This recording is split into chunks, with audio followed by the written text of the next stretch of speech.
Who is it? It's Jimmy Richardson, Mr. Bishop. Oh, very well, Jimmy. Wait just a moment.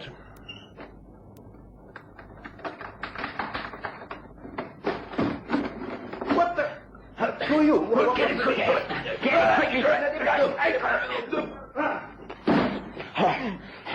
Chloroform quickly. Don't make so much noise. Get him. It's all right, I got him. And he got lost. Yes, easy now. That's it. Good. Good, he's out. We've got him.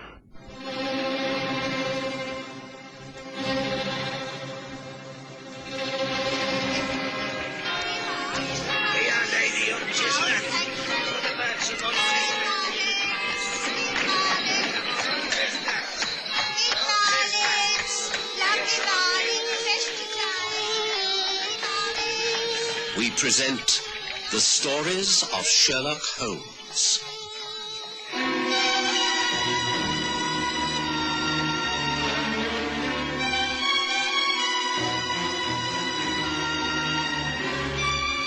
The Missing Inventor.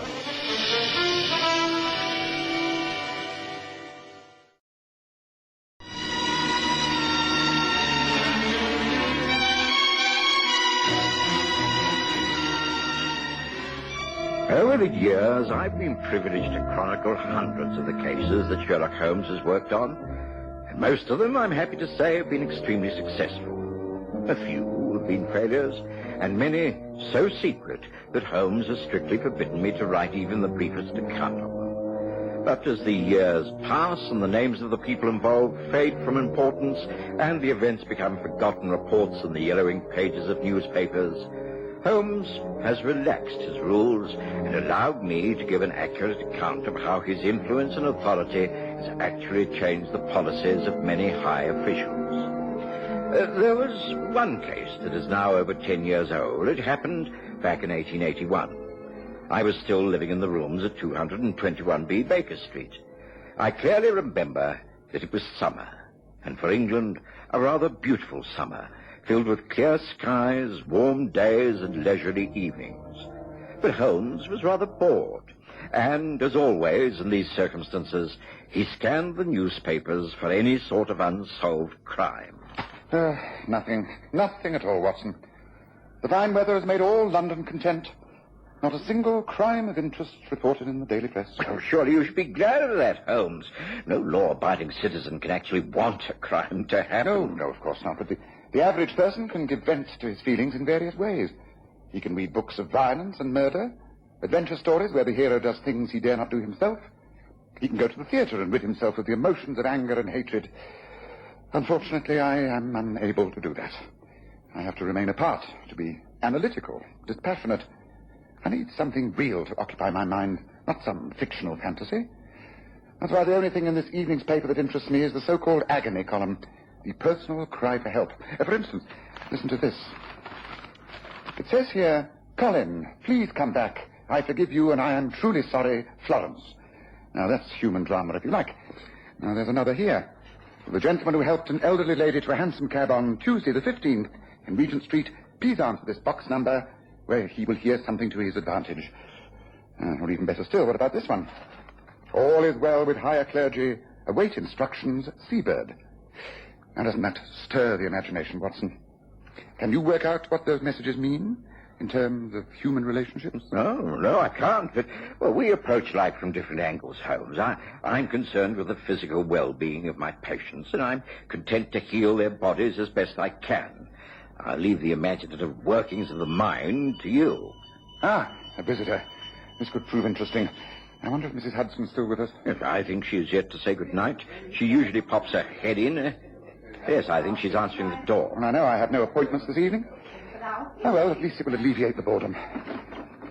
Oh, excuse me, Mr. Holmes. A young gentleman to see you, sir. He says it's an urgent matter, but he ain't got no appointment. Have you the time? All the time in the world, Mrs. Hudson. Show him in, please. Yeah, right, sir. This way, please. Thank you. Thank you very much. I must beg your pardon. This is an intrusion, but I do need your help. You are Sherlock Holmes? At your service.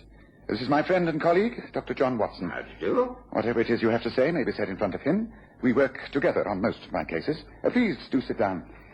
I see that you have walked here. You must be fatigued in this hot weather. Place your jacket over that chair. Feel free to smoke your pipe if you wish. Oh, thank you. Now, what is it that you're so anxious to talk to me about? Is it something connected with your past in the merchant navy, or your present job, which is to do with explosives? Good heavens, Mr. Holmes.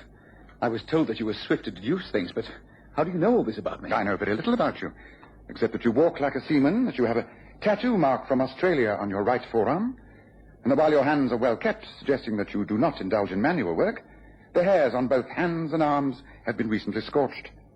Those type of burns are usually associated with experiments with some form of gunpowder. Are you perhaps a scientist of some sort? Well, I'm amazed at your perception. Yes, I am. My name is Jimmy Richardson. I've had quite a checkered career, which did include a long stint at sea. I've always been interested in chemical and explosive research.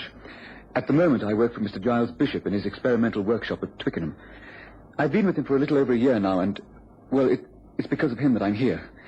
You see, Mr. Bishop is an inventor, quite a brilliant one. He's been perfecting a new type of gun. If he succeeds in selling the invention, it could revolutionize modern infantry warfare. He was to have given a demonstration next week. Everything has been going splendidly, and we are both sure of success. But, well, you see, Mr. Bishop has simply disappeared. Disappeared? Yes, without trace. We were due to carry out final tests at the workshop yesterday afternoon.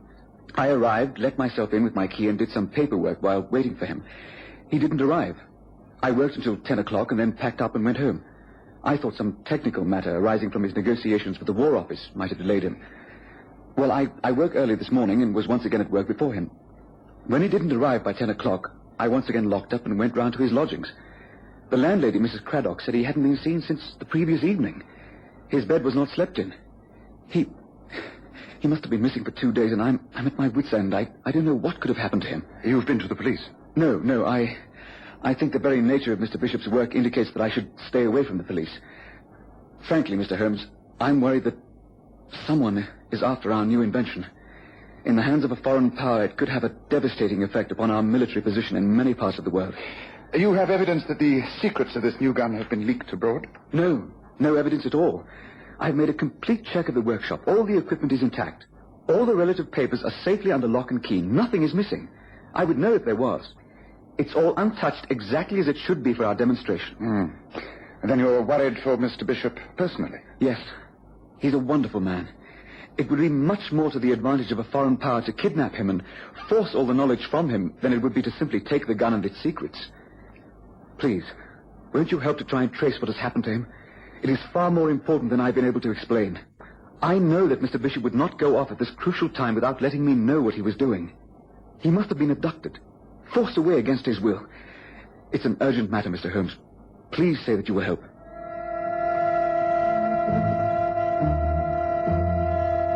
Of course, Holmes agreed. Even if it had not been such a slack period in his career, I think he would have taken the case. His first reaction was typical. After taking Jimmy Richardson's address and making an appointment to see him early the next morning, he invited me out to dine. We hailed a hansom cab, and to my surprise, Holmes requested that we be driven to the Diogenes Club. And once there, of course, he asked for his brother Mycroft, who invited us to join him. There was another gentleman in the party, Mr. James Jules. Good to see you both. Do join us. Allow me to introduce you. This is Mr. James Jules. Jules is my brother Sherlock and his colleague, Dr. John Watson. How do you do? Jules is in the Defense Ministry. This is a most timely meeting. As a matter of fact, I have one or two queries regarding an interesting case that has come my way. Perhaps between the two of you, you might be able to give me a little advice. I've heard so much about you from your brother that I doubt if I can advise you on anything. But I shall be a very avid listener. Let's order a drink, sir, and you can tell us what's on your mind, Sherlock. Waiter, same again, please. And 2 more scotch and sodas. That will be to your liking, won't it, Watson? Oh, thank you, yes. I know my brother's taste. Well, now, tell us what it is that you're interested in at the moment, Sherlock. More murder and mayhem? I sincerely hope not. No, I'm inquiring about an inventor named Giles Bishop. I believe he's recently been in touch with the War Office. I'd like to check up on him. Jules will tell you more than I can. Although I do know the name, of course. Giles Bishop. Yes, I know him. Bit of a crank. Comes up with all manner of ideas. Some of them might work, but they're very extreme. As a matter of fact, he's got an application in for a demonstration regarding some newfangled invention. Wants to sell it to an armaments firm. Can only do so if the defense boys recommend it. I can tell you here and now the chances are very slim. Of course, one has to have experiments in all fields in order to get progress. But frankly, I'd say Bishop's simply far too visionary. Lots of our people think he's as mad as a hatter. What's your interest in him, Holmes? Well, I'm not quite sure. I should very much like to meet him. But he seems to be out of town at the moment. Ah, a good thing, if you ask me. Won't be bothering us every 5 minutes. I'd say whatever your problem is, you'd be well advised to forget it. Ah, here are the drinks. Your very good health, gentlemen.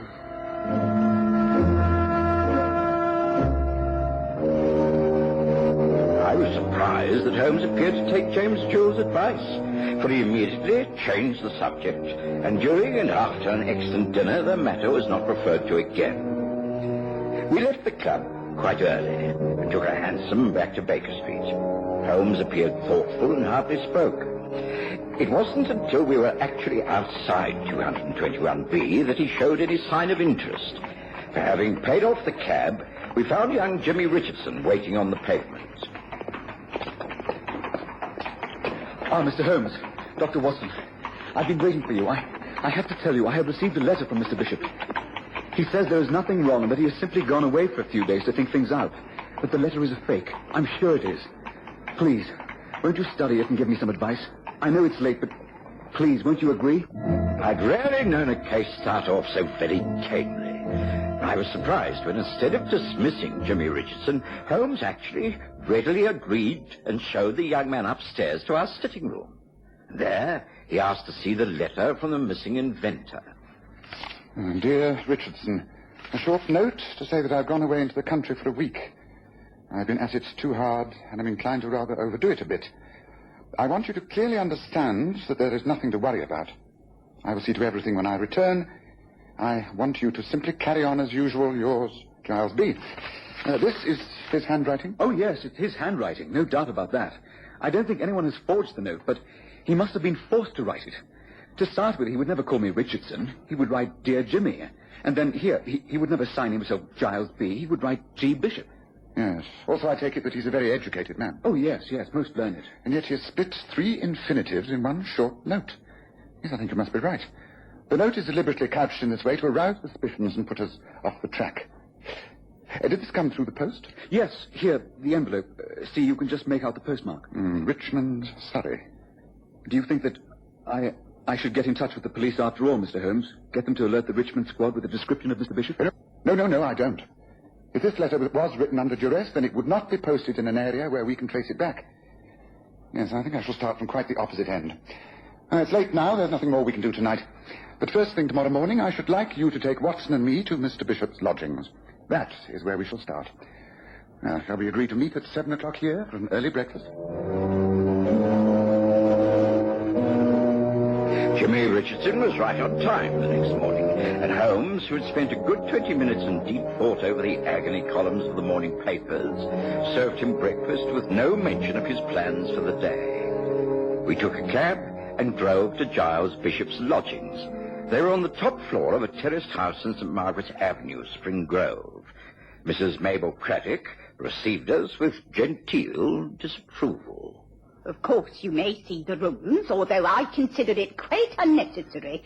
I received a short note only yesterday from Mr. Bishop to say that he decided to spend a week in the country. It's quite clear that he will return when he thinks fit. May I see that note, Mrs. Craddock? I don't think I kept it. It was just a short note in his own hand. I recognise the handwriting. Oh, really, Mr. Holmes, I don't know what all the fuss is about. This way, please, up the stairs. Mr. Richardson, you've been here before as Mr. Bishop's guest. Would you like to show these gentlemen the way? Yes, of course. I'd be obliged if you would make sure everything is neat and orderly when you come down. I would not like Mr. Bishop to feel his belongings had been disturbed in any way. I assure you that we shall not interfere. It's simply the fact that we wish to find out exactly where Mr. Bishop has gone. It is very important, a matter regarding his work. Oh, I see. One other point. When precisely did you last see Mr. Bishop? When he retired for the night 3 nights ago, he went to his rooms. I heard nothing. But he must have changed his mind and gone out again. For the next morning, he had gone. His bed had not been slept in, you see. He must have decided to pack and leave that night. think it rather odd as the front door was still bolted. He must have let himself out the back way. I was a little disturbed at first, but of course the note he sent was put everything all right. Up those stairs. I shall be waiting for you when you come down, when you finish. Thank you, Mrs. Craddock.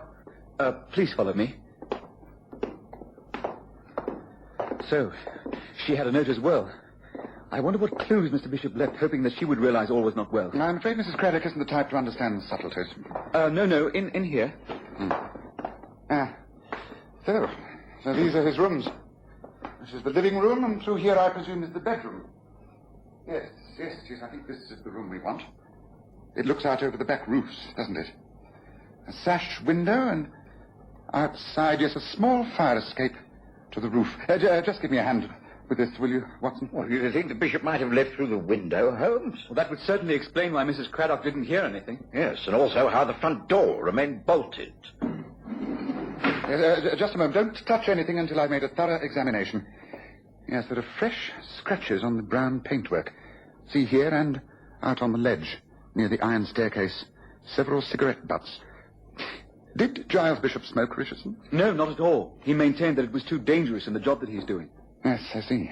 Well, then it seems clear that the abduction, if there was one, took place from here.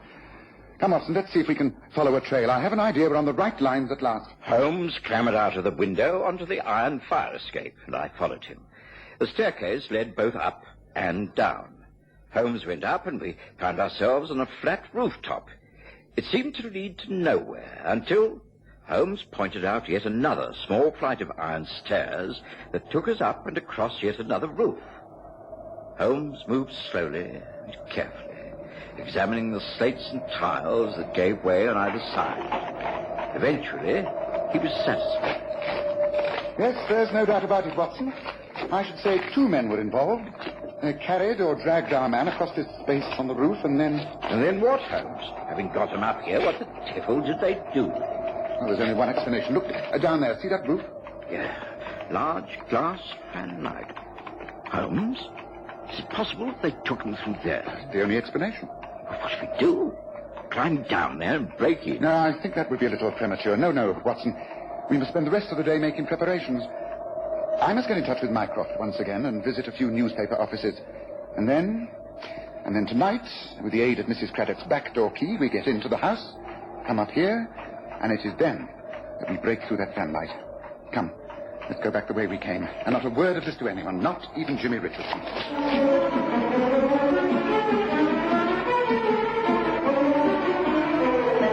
I was completely baffled by the rest of that day. When I saw Holmes, he was either hurrying in or out of our rooms at Baker Street. He seemed tireless. But I knew him well enough to recognize that he'd formed a theory and was working upon it. That evening, at about 9 o'clock, we once again took a cab and made our way to Spring Grove. The house we're about to burgle is owned by a Mr. Harold Kestrel, Watson. He works as head of the Essex Arsenal. Now, does that not mean something to you? I suppose frankly, no. The Essex Arsenal supplies government arms of various types on contract to the Defence Ministry. Now, surely there must be a connection with Kestrel and the Bishop's new invention. Yes, now that makes sense. Now, you may have noticed that I've been taking a great interest in the agony column of the newspapers. Do you remember one insertion? It read in the morning paper, "All is well with higher clergy, Seabird." Now, surely that can easily read, "All is well with Bishop Kestrel." Joe Holmes, that's clever. Thank you. And there was a reply to that insertion. It read, "Seabird, take care of clergy, money ready, 2 J's. But you think a ransom is about to be paid? No, I don't. Now, let me read you tonight's message. It is, "Clergy dangerously ill. Call 10 tonight. Knock 3 times with money and instructions. Seabird." Well, don't you think they're about to kill the man? No, Watson. It's a trap. A trap I laid by myself. You see, I placed that insertion. And if I'm right, we shall clear the whole matter up in just 1 hour. Here is St. Margaret's Avenue. Good. It won't be long now, Watson.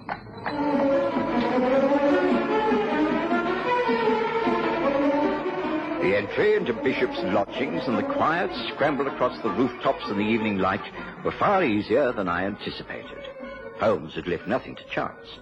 We had ropes and lanterns and rubber-soled shoes. It was only a matter of minutes before we found ourselves on the rooftop of the house owned by the man Kestrel. Holmes reached into his pocket and produced a gun. There. Now, you see, Watson, there's a light on. Being a fan light, there can be no curtain. Careful now, let me go first. Yes, I can see. Yes, we're right. There's a man lying on the bed. He seems asleep. And another sitting in a chair beside him. Well? How the devil do we get down there? There's only one way, Watson. I'm going to simply jump through the glass. Follow me as quickly as you can. I'll deal with the thug on guard. You attend to the man on the bed, who must be Bishop. Ready? Here I go.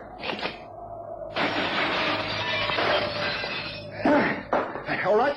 Stand there with your hands over your head. Who are you? Now, what's this all about? Not to sound, or you're a dead man. Watson. It's all right, Holmes. I'm with you. Tend to Bishop. Very well. But this man's drugged, Holmes. He's still alive. And I can't wake him. Don't try. Wait. Listen.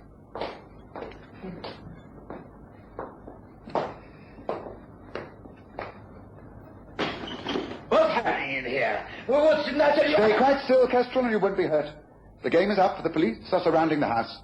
We are taking Giles Bishop out of here, and you are going to face arrest for kidnapping and assault. Come on.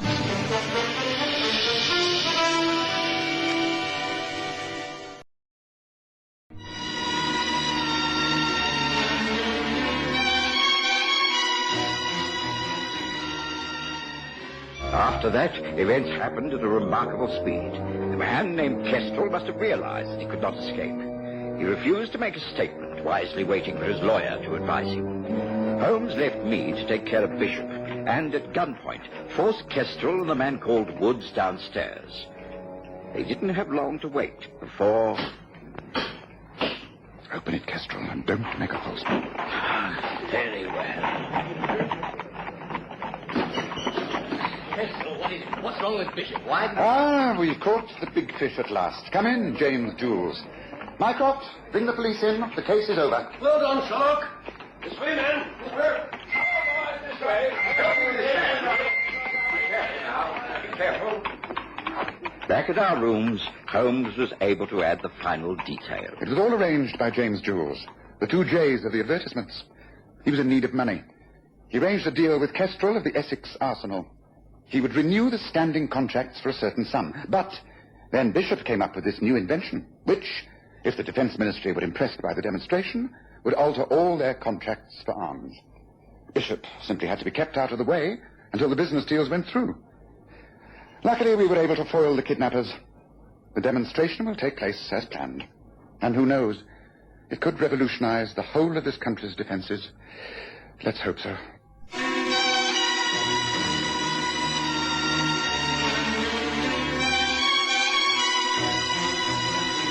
Listen again next Sunday to The Stories of Sherlock Holmes, with Graham Armitage's Holmes and Kerry Jordan as Dr. Watson.